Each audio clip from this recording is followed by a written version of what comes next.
Corona की वजह से देश में जहां तमाम उद्योगों पर खतरा मंडरा रहा है, वहीं अब लॉकडाउन में कुछ ढील मिलने के बाद एक उम्मीद भी जगी है। एक बार फिर से फैक्ट्रियों में कामकाज शुरू हो रहा है, लेकिन कुछ नियमों के साथ, जिससे लोगों पर मंडरा रहा रोजगार का संकट कम होने की उम्मीद है।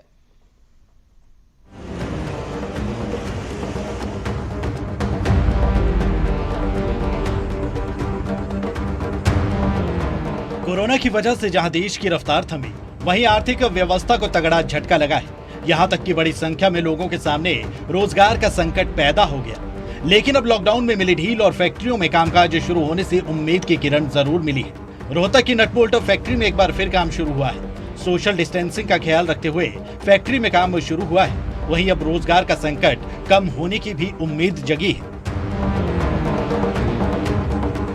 आज ये पोजीशन है कि भाई बिज़नेस ऑलमोस्ट 50% से भी ज़्यादा गिरा हुआ है। अभी भी सर्टन विद इन इंडिया बहुत सारे कस्टमर्स हमारे खुले नहीं हैं, क्योंकि कोई रेड जोन में है, कोई कंटेनमेंट एरिया में है। तो एक तो पहले सब कस्टमर्स को खुलना है और उसके बाद सबके पास लेबर की अवेलेबिलिटी चाहिए, प्लस अपनी वर्किंग कैपिटल लिमिट्स चाहिए। तो कंट्री और पूरा वर्ल्ड जहाँ 400 करोड़ इस वक्त लॉकडाउन पोजीशन में बहुत ही क्रिटिकल स्टेज पे है। सरकार के सामने एक तरफ लोगों की जान बचाने तो दूसरी तरफ अर्थव्यवस्था को पटरी पर लाने की चुनौती है। और इन दोनों चुनौतियों से पार पाने के लिए अब लॉकडाउन में ढील और फैक्ट्रियों में उत्पादन की शुरुआत की गई है, लेकिन सोशल डिस्टेंसिंग का पालन करते हुए, ताकि लोगों का रोजगार भी चलता रहे और कोरोना वायरस का संक्रमण भी न फैले। बहरहाल आम इंसान के साथ साथ उद्योगपतियों में भी अब एक नई उम्मीद जरूर है कि जल्द अब पहले की तरह सामान्य हो जाएगा। धीरेन्द्र चौधरी, न्यूज़ 18, रोहतक।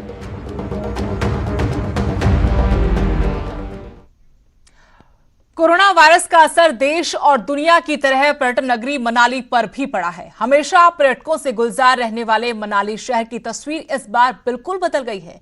एक तरफ जहां लोगों की भीड़ कम होने से पर्यावरण बेहद अच्छा हुआ, तो दूसरी तरफ पर्यटन कारोबारियों को काफी नुकसान हुआ है।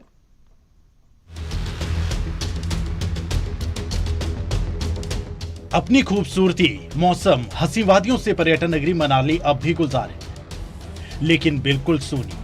न पहले की तरह पर्यटकों की रौनक, न मॉल रोड पर लोगों की चहल पहल। जहां नई शादीशुदा जोड़े, युवाओं के झुंड होते थे, हर उस जगह पर अब सिर्फ सन्नाटा है, सूनापन है। कोरोना का डर और फिर लॉकडाउन का असर ऐसा हुआ कि मनाली के पर्यटन कारोबार को तगड़ा झटका लगा है। कभी किसी भी हालात में जहां पर्यटकों की कमी नहीं होती थी, वहां एक अनदेखे वायरस की वजह से सूनापन आ गया। पहले जो है यहाँ पर काफी टूरिस्ट आते थे, लेकिन इस बार कोई भी यहाँ पर टूरिस्ट नहीं आ रहा है और हम सभी सोशल डिस्टेंस का पालन करते हुए सभी अपने घरों में रह रहे हैं। मनाली में यहाँ पर बहुत सारे विदेशी पर्यटक और अंतर्राज्यीय जो भी इंडिया के जो पर्यटक है वो आते रहते हैं। इससे हमेशा गुलजार रहती थी, लेकिन इस साल लॉकडाउन की वजह से बिल्कुल सुनसान पड़ी है मनाली। तो लोगों ने भी यहाँ पर जो लोकल पब्लिक है, उन्होंने सब ने अपना रुख जो है बगीचों की ओर कर दिया है। सब ने बगीचों का काम शुरू कर दिया है। एक तरफ लॉकडाउन की वजह से यहाँ का मौसम बेहद साफ और पूरे देश में सबसे स्वच्छ स्तर पर भी पहुंचा। दूसरी तरफ तमाम उन लोगों के लिए ये दिन मायूसी से कम नहीं, जिन्हें घूमना पसंद है या फिर जो लोग पर्यटन कारोबार से जुड़े हैं। जिन्हें मनाली में रौनक पसंद है, उन्हें ये सूनापन, ये सन्नाटा किसी अभिशाप से कम नहीं लगता।